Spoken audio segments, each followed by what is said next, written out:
Hey everyone, welcome to another episode of Soul of Tech. Today we're looking at a pretty under-the-radar product by Apple. That's right, Apple does make under-the-radar products. That product is none other than the HomePod. Now the HomePod has raised a lot of questions, perhaps more than it's answered. And it's been out for 2 years. And I think it's been out for long enough that we can put a fresh perspective on it to see who the HomePod is for. The number one question about the HomePod is it a high-performance speaker system?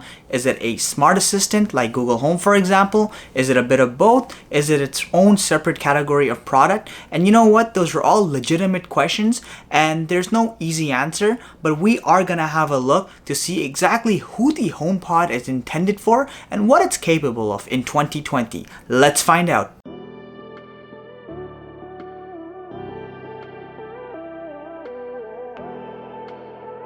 Now, before we can actually talk about the HomePod's capabilities, we need to see what it comes with.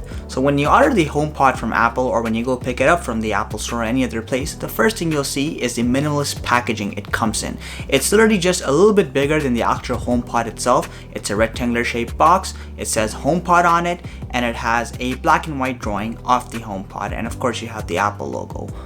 Moving on, as soon as you actually unveil the packaging and you start lifting the box, Apple does not waste any time at all. The first thing you'll see is the HomePod itself. Also, did I mention how fun it is to glide that box open?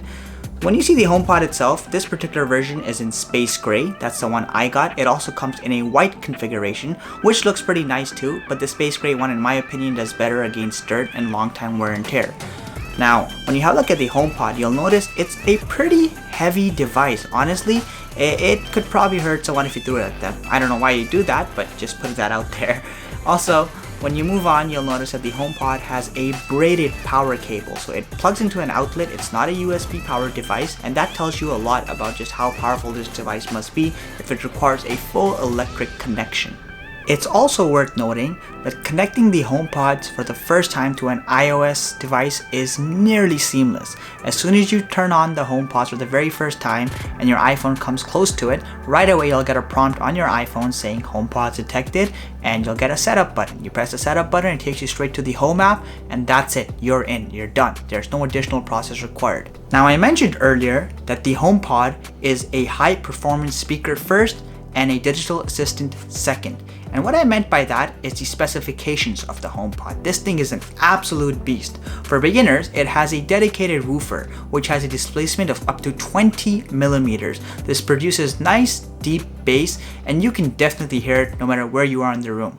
Following that, you have 7 dedicated tweeters. These produce high quality audio that produce all kinds of vocal ranges. They produce all kinds of noises, which combine to produce beautiful audio. Moving on, you have 6 dedicated microphones on the HomePod. That's right, not 1, not 2, not 3, but 6. And that's a lot. These microphones essentially work together to create noise cancellation, which is able to hear you across the room when you summon Siri by saying, "Hey Siri," or any other command of that nature. That's quite impressive. Moving on from the technical specifications, another really cool feature that's included inside the HomePod is the spatial awareness aspect. This is basically a fancy way of saying that the HomePod knows in which area of the room it's in and can adjust its audio accordingly. So you may remember that I said it has 7 tweeters, a bass woofer, and of course it has all these microphones. All these components work together to figure out where in the room your HomePods are, and they will redivert the audio to the more open areas of the room so the volume can evenly fill the room, or as best as possible. As a result of this, if you have the HomePod in the center of the room, it sends audio in all the directions evenly. However, if you have it in the corner of the room, it will send it in a certain pattern to make sure you get optimal audio for the rest of the room. And honestly, I can say wholeheartedly, this feature is really well implemented by Apple. At first I thought it might be a little gimmicky, but absolutely not the case. One last thing I forgot to mention is that all this is powered through Apple's A8 custom chip. So Apple does have its own dedicated processor that's actually making all these components work together. And that's how you also get the spatial awareness as well. Although it is nearly impossible to show just how good the HomePods sound using just a camera and a mic, you would have to listen to them in person, but here are some quick samples to get a quick general idea of how they would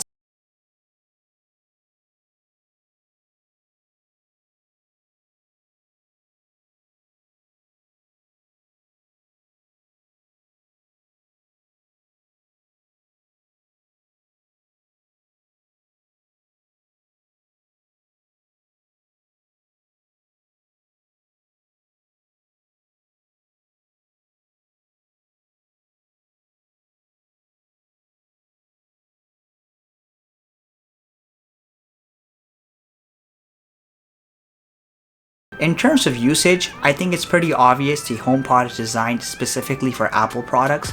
Honestly, if you're buying this for use with your Android products or any other OS like Windows, you're wasting your money because this product is not designed for that case. You can't even connect the actual HomePods to a device with an audio jack. So it's a useless use case to make that happen.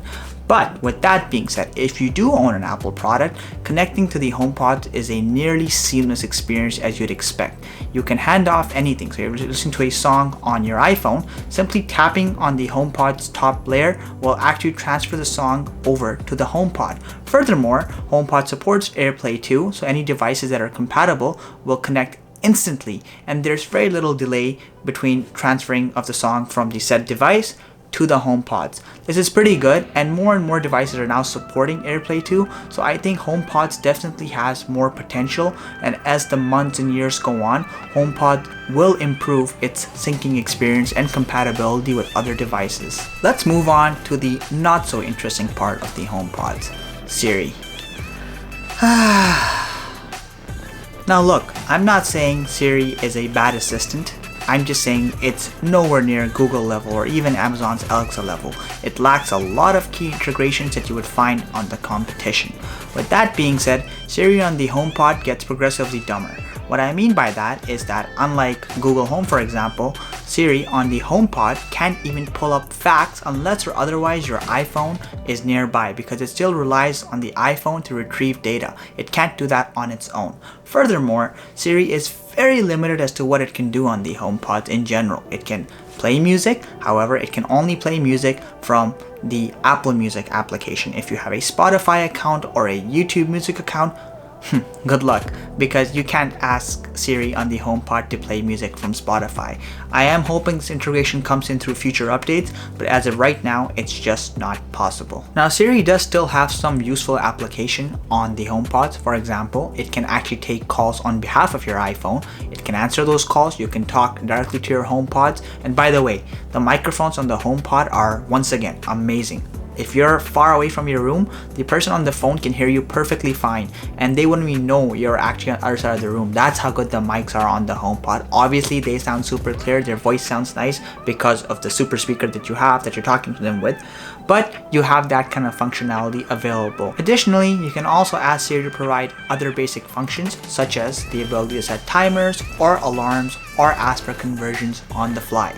Last but not least, in terms of Siri at least, you can also ask it to play ambient noises like ocean waves or other types of sounds that you might hear in nature, and it does a pretty good job of these. Some of these noises are very peaceful, and with the HomePod's spatial awareness, you get a very nice sense of this volume being all over the room. I really do use that feature a lot. If you're someone who studies a lot or is in the office environment, you might find that pretty helpful. Naturally, the HomePods do offer full support for Apple's HomeKit. This means any smart device that's compatible with Apple's HomeKit will work with the HomePod. So if you want to turn off your lights and you have that compatibility, you can do so using the HomePod. One other great feature to keep in mind is the HomePod's ability to work with a second HomePod in harmony. What I mean by that is that you can actually have two HomePods, let's say one on the left side of the TV, one on the right side of the TV, and if the audio is being transferred through them, they'll work together to produce a smooth, synchronous experience and provide better sound across the room. In terms of pricing, the HomePods are priced at $400 here in Canada, and that is a fair bit of money. Now, I would say this is once again worth it for anyone who is heavily invested into the Apple ecosystem. And I mean, if you have Apple Music, if you also have an iPhone, if you have a MacBook, or any combination of those. Of course, you can still use it with apps like Spotify, as I mentioned earlier, and they'll work just fine. But if you are out of the Apple ecosystem and you don't at least own an iOS device or a MacBook, then honestly, the HomePods aren't the right choice for you, and chances are you're most likely not looking at them anyway. So I would say this is a niche product with a unique price point that is targeted towards a very specific audience. So look guys, here's my final take on the HomePods. I think when buying the HomePods, if you want to justify it, you have to switch your perspective. The HomePods are high performance smart speakers that have Siri integration built in. And the smart element doesn't come from Siri. It comes from the amount of technology Apple has packed into such a small body. You have a dedicated woofer like I mentioned, you have multiple tweeters, you have multiple microphones, and all of these work together to create spatial awareness, which like I said is not a gimmick. The audio quality on these things is amazing, not just because of the hardware inside them, but also how the hardware works to optimize the audio quality across the room or the space that you're in. Furthermore, with growing support for AirPlay 2, I think the HomePods will only become more and more compatible with devices. Also, there are rumors that Apple is working on a HomePod mini, which will have a more friendly budget price for those who are more budget conscious, and I think they'll be able to access a deeper market thanks to that. But I don't think the HomePods are going away anytime soon. I don't think they're being discontinued. I think Apple has a fair bit of work to do from the software side of things. Siri integration could be greatly improved, but I think just from a speaker point of view, the HomePods really are far superior to both what Google offers and what Amazon's Alexa offers. But that's once again, if you look at them as speakers first and digital assistant second. I hope I was able to answer some of your questions about how the HomePods fare in 2020 and what their future is looking like. All in all, if you enjoyed my content, please consider subscribing to my channel. It helps provide me with motivation to continue providing more future quality content just like this. Also, consider dropping a like for this video so it gets more exposure and helps more people. Until next time, Soul of Tech, logging out.